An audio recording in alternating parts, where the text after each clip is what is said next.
இது மகிமை நேரம்.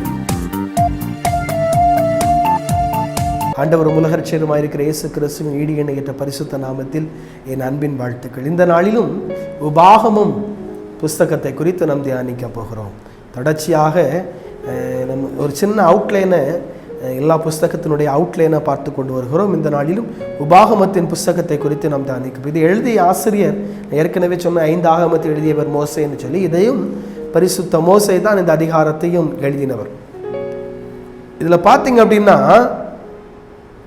இது எழுதப்பட்ட காலம் 1406 கிறிஸ்தவுக்கு முன் 1406 இந்த உபாகமம் புஸ்தகம் எழுதப்பட்டிருக்கிறது. மொத்தம் 14 அதிகாரங்கள் இந்த உபாகமத்தின் புஸ்தகத்தில் இருக்கிறது. 959 வசனங்கள் இதில் இருக்கிறது. இதனுடைய எபிரேய வார்த்தை என்ன அப்படின்னு சொன்னீங்கன்னா, எல்ஹர் ஹத் வோஹிம் என்று சொல்லி இந்த எபிரேய வார்த்தை பயன்படுத்தப்பட்டிருக்கிறது. இந்த எபிரேய பதம் பயன்படுத்தப்பட்டுள்ள 3 முக்கியமான நிகழ்வுகள் இதில் நடைபெற்றதாக வேதத்தின் மூலமாய் நாம் பார்க்க முடியும். மிக 3 முக்கிய நிகழ்வுகள், ரொம்ப முக்கியமான நிகழ்வுகள் இதில் நடைபெற்றிருக்கிறது. முதலாவது பார்த்தோம் அப்படின்னா, முதல் நிகழ்வு என்ன அப்படின்னா, யோசுவா புதிய தலைவனாக இங்கே தேர்ந்தெடுக்கப்படுகிறார். மோசே தன்னுடைய கைகளை வைத்து தன் உடன் ஊழியனாக இருந்தனான உண்மையும் உத்தமமாக இருந்த ஊழியனாக இருக்கிற யோசுவாவை தனக்கு பின்பதாக இஸ்ரவேல் ஜனங்களை வழிநடத்தி செல்லக்கூடிய ஒருவனாக ஏற்படுத்துகிறார் இந்த மோசே. அங்கே யோசுவா மோசேக்கு பின்பதாக இஸ்ரவேல் ஜனங்களை பாலும் தேனும் ஓடுகிறதான கானான் தேசத்திற்குள்ளாக வழிநடத்தப்படுகிற புதிய தலைவனாக இங்கே அவன் தேர்ந்தெடுக்கப்படுகிறார். அடுத்தாப்புல மோசையை கர்த்தர் என்ன செய்கிறார்னா, பிஸ்காவை கொண்டு போய் நேவா மலையில் பிஸ்காவின் கொடுமுடியில் கொண்டு போய் அங்கே கானான் தேசம் முழுவதையும் கர்த்தர் காட்டுகிறார். எரிகோவிற்கு சமமான பகுதிகள் கானான் தேசம் முழுவதையும் கர்த்தர் காட்டுகிறார். கானான் தேசம் முழுவதையும் யோசுவா பார்க்கிறார், மோசே பார்க்கிறார். அதற்கு பின்பதாக அதே மலையிலே அங்கே மரிக்கிறார். கர்த்தரை அவர் அடக்கம் பண்ணுகிறார். 3 முக்கிய நிகழ்வுகள் இங்கே நடக்கிறது. ஒன்று, மோசே கானானை பார்க்கிறார், அதுக்குள்ள போக முடியல, ஆனால் கானானை பார்க்கிறார். யோசுவா புதிய தலைவனாக தேர்ந்தெடுக்கப்படுகிறார். மோசேயின் மரணம்.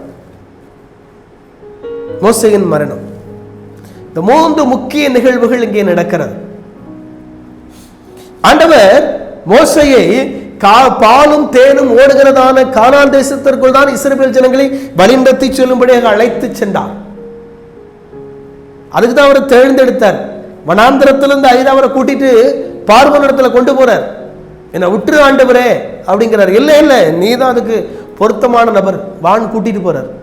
ஆனா இடைப்பட்ட காலத்திலே ஒரே ஒரு தவறு மோசே செய்ததினாலே இங்கே கானானுக்குள் நுழைய முடியாதபடி மோசே மாறி விடுகிறார். ஆண்டவர் சொல்றாரு, கண்மலை முன்னால் நிற்பேன், நீ கண்மலை பார்த்து பேசு, தண்ணீர் வரும். இங்க ஜனங்கள் மோசையை நெருக்கிறதுனால கண்மலை அடிக்கிறார். கர்த்தர் சொன்னது பேச சொன்னது, இவர் கண்மலை அடிக்கிறார். அதனால கர்த்தர் சொல்றாரு, எப்பா என் வார்த்தைக்கு எனக்கு நீ கீழ்ப்படியாம போன பெரிய பரிசுத்தவான் மோசே, தேவனோடு கூட முகமுகமாய் பேசின ஒருவர். சொல்றாரு, என் தாசனாகிய மோசையின் இடத்துல சிநேகிதனோடு பேசுகிறது போல் முகமுகமாய் பேசுகிறேன். கர்த்தராலே அடக்கம் பண்ணப்பட்ட ஒருவர் மோசே. இன்னைக்கு வரைக்கும் அவருடைய பிரேத குழி எங்க இருக்கு, அவருடைய கல்லறை எங்க இருக்குன்னு யாருக்குமே தெரியாது. யாருமே கண்டுபிடிக்க முடியல. அப்படி கர்த்தரால் அடக்கம் பண்ணப்பட்ட ஒருவர் இந்த மோசே, பெரிய பரிசுத்தவான். அவர் செய்த ஒரு சின்ன தவறு, கர்த்தர் பேச சொன்ன அவர் அடிக்கிறாரு. ஆக கர்த்தர் சொல்லி, நீ கானானுக்குள்ள போக மாட்டேன், உனக்கு பின்னால யோசுவா கானானுக்குள்ள இஸ்ரவேல் ஜனங்களை வழிநடத்தி செல்வான். நம்ம சில வேளைகள்ல சின்ன தவறு நினைக்கிறோம், நான் செய்த சின்ன காரியம் தானே, இது அவ்வளவு பெரிய காரியமா? சின்ன காரியம் தானே. இல்ல, தேவ சமூகத்திலே சின்ன தவறு பெரிய தவறுகளை எல்லாம் தப்பு தான். பைபிளுக்கு எதிராக, வேதத்திற்கு அகெயின்ஸ்டாக, வேத வார்த்தைக்கு எதிராக நம்ம எதெல்லாம் செய்கிறோமோ அதெல்லாம், அதில் சின்ன காரியமாக இருந்தாலும் சரிதான், பெரிய காரியமாக இருந்தாலும் சரிதான், தவறுதான். வேதம் அதை சின்ன தப்பு பெரிய தப்புன்னு சொல்லல. தேவன் எல்லாத்தையும் ஒரு மாதிரி தான் பார்ப்பார், ஒரே மாதிரி தான் பார்ப்பார். அதற்கு வாய்ப்புகள் உண்டு, மீண்டு வருவதற்கு வாய்ப்புகள் உண்டு. புதிய ஏற்பாட்டின் காலத்தில் ஒரு மன்னிக்கிற ஆண்டவர், பழைய ஏற்பாட்டின் காலத்தில் நியாயாசனத்தில் அமர்ந்திருந்தார்.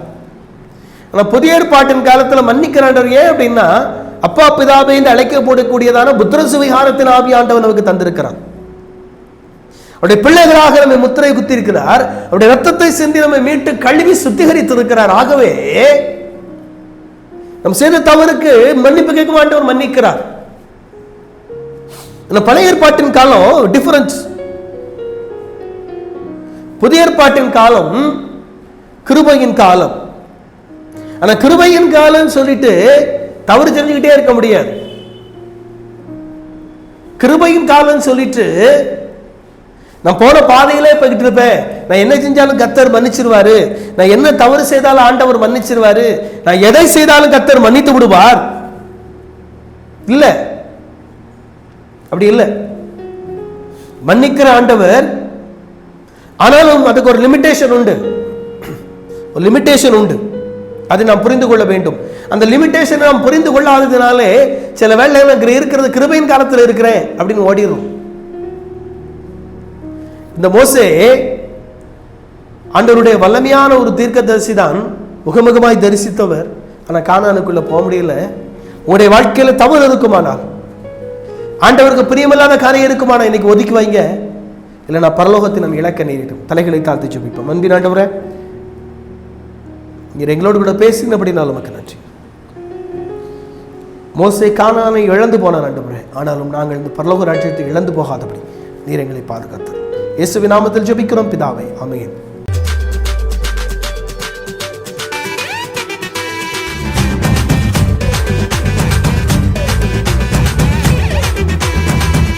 மகிமை